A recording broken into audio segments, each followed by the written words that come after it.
اب آپ اس کی جہالت دیکھیے گا اور یہ کس بات کو جو ہے نا وہ کفر ثابت کر رہا ہے اور یہ کس پر کفر کا فتویٰ لگ رہا ہے. اب وہ سنیے. اس میں الفاظ ہیں کہ اللہ تعالیٰ نے حکم دیا شمالی ہوا کو چلنے کا کہ کافروں کے اوپر چلے غزوہ خندق کے موقع پر، تو اس نے آگے سے انکار کر دیا. ہمارے نزدیک یہ جو کلمہ ہے یہ کلمات کفر ہے. یہ روایت حضرت عبداللہ بن عباس رضی اللہ تعالی عنہ کی روایت ہے. اتنے بڑے جلیل القدر صحابی رسول پر یہ شخص کفر کا فتویٰ لگا رہا ہے. اللہ تعالیٰ کے حکم عدولی صرف جن اور انسان کر سکتے ہیں، باقی کوئی مخلوق نہیں کر سکتی. صحیح مسلم شریف عربی کے اندر ہے جی، حدیث پاک ہے کہ حضور سرور کونین صلی اللہ تعالی علیہ وسلم نے گرگٹ کو مارنے کا حکم دیا اور اس کو فاسق قرار دیا.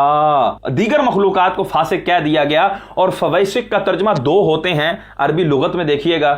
نہیں مطلب معذرت، آپ تو عربی لغت نہیں دیکھ سکتے، کسی سے دکھوا لیجئے گا حضرت جو تھوڑے بہت عربی جانتا ہو، اس کو کہیے گا یہ فویسق کا ترجمہ نکالو. تو دو ترجمے نکلتے ہیں، بڑا فاسق یا چھوٹا فاسق. میں کہتا ہوں بہر صورت فاسق تو ثابت ہو گیا، چھوٹا ہو یا بڑا ہو. اور مرزا صاحب کے نزدیک تو بڑی معصوم ہے، یہاں کندھے پر بٹھا کے رکھا کریں اور پپیاں بھی لیا کریں. یعنی آسمان سے اللہ نے کہا ادھر آ، تیری مرضی ہے یا نہیں ہے، میرا حکم ہے تنو آنا پوے گا. ایلو ترجمہ پہلے یہ کر چکے تھے آپ کے سامنے، بالکل ترجمہ انہوں نے کیا.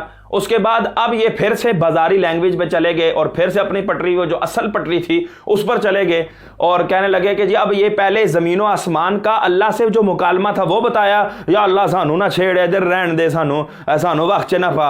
اے جی زمین و آسمان فرما بردار گفتگو کر رہے ہیں. اب انہوں نے کہا کہ دیکھو یہ تو زمین و آسمان کی لینگویج کیا ہے، اب اللہ کی لینگویج دیکھو. اللہ تبارک و تعالیٰ تو معاذ اللہ بدماشوں سے بھی زیادہ بہترین بول لیتا ہے. استغفر اللہ معاذ اللہ. اللہ نے کہا ادھر آ، تینوں آنا پے گا میری اطاعت سے.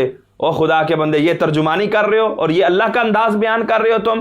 یہ ہے علمی کتابی ہونے کی حیثیت تمہاری. اب سنو سیدی اعلیٰ حضرت کیا فرماتے ہیں.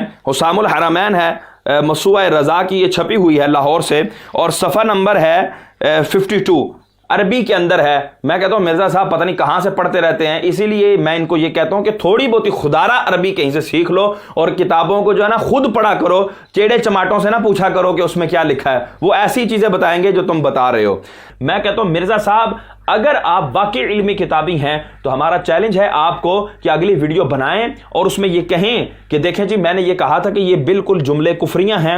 اب چاہے عبداللہ بن عباس کہیں، ہمارے نزدیک وہ بھی کافر ہو جائیں گے اور پھر اعلیٰ حضرت تو آپ کو پتا ہے کہ کہاں بچیں گے پیچھے. ٹھیک ہے، تو یہ ان کو چاہیے کہ اب وہ یہ ویڈیو بنائیں یا پھر اپنی ان دجل فریبیوں سے توبہ کریں اور واضح اعلان کریں. اللہ نے ظاہر جنت بنائی تھی، اللہ تعالیٰ چاہتا ہے اللہ عذاب دے منافقین عورتوں اور مردوں کو. واہ کیا ترجمہ ہے. جنت کے اندر تو عذاب ہے تو یہ یقیناً جہنم میں جانا ہی پسند کریں گے، کیونکہ نام ہے بابی، نام ہے بابی، میں ہوں مسلم علمی کتابی. اور ویسے بھی کتابی جو ہے نا ہر مسلمان کو یہ پتہ کہ کتابی یہود و نصارہ کو کہا جاتا ہے. تو یہ حضرت صاحب اپنے آپ کو کہتے ہیں، اب ہم کیا کہہ سکتے ہیں.